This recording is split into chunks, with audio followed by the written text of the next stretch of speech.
Ilang days nga din yung inintay natin para po tayo ay ma-invite ni Meta sa tools na bonuses. Kaya naman ito na po at for setup na po siya. Tara na, i-set up na natin ang tools na bonuses.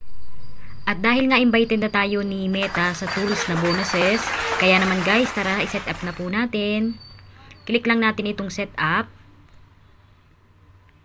And then, get started. Ayan, sign up for the performance bonuses. Sign up po natin. Click natin itong sign up.